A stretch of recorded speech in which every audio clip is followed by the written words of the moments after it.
What is influence to me? Influence is, so if you have a way of thinking or acting or doing, and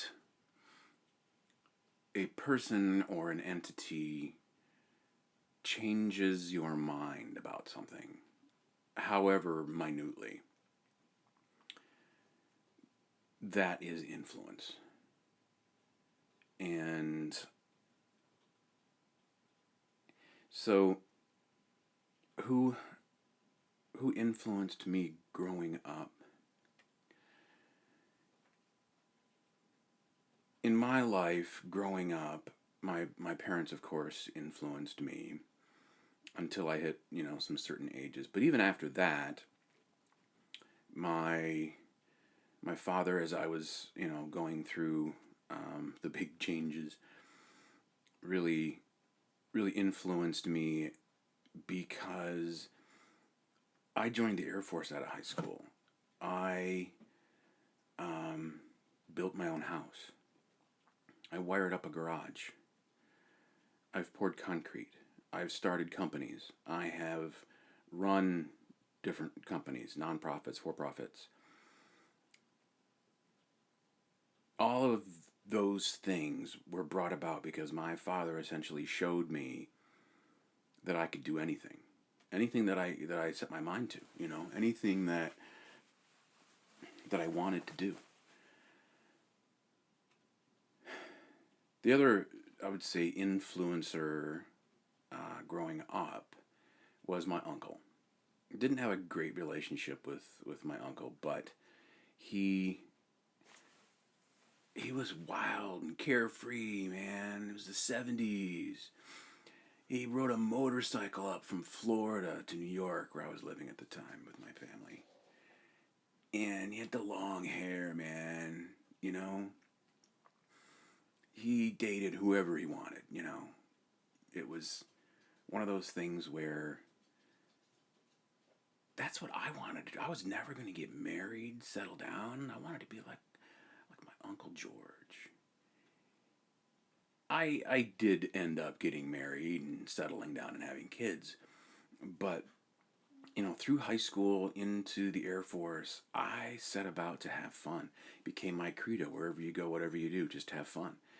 And I would say that was because of him,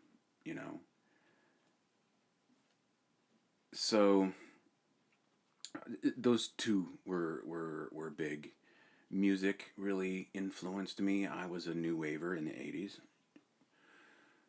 I I just fell in love with music. I had a teacher who, when I got a straight C on a presentation in her speech class, or not her speech class, just an English class, I went to her and I said, my presentation was flawless as far as like the graphics that I made, because I was an artist and I made all the graphics. I said, you gave me A's all the way through on my verbiage and all of that. And she said, yeah, but your presentation in front of everybody was very flawed. It was horrible. You got a D minus on that because you stumbled over your words, you rambled on, you went over, you all of these things. And I said, well, how do I get better? It was Mrs. Gillespie, Jane Gillespie. And she told me to take her speech class. I said, I just got a horrible review from you.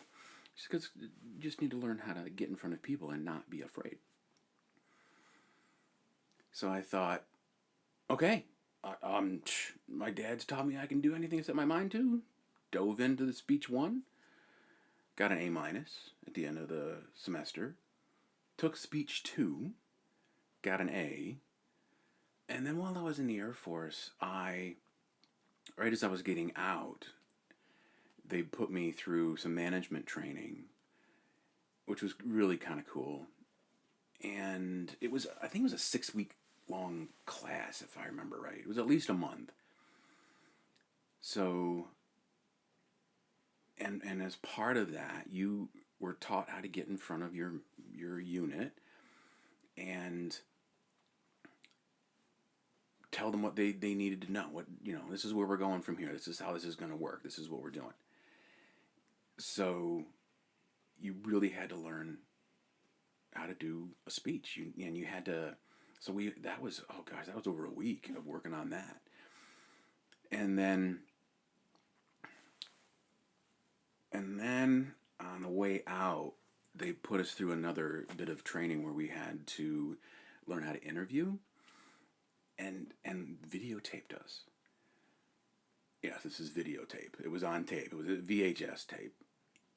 You had to drop. Universe, meet Greta. Greta, shut up.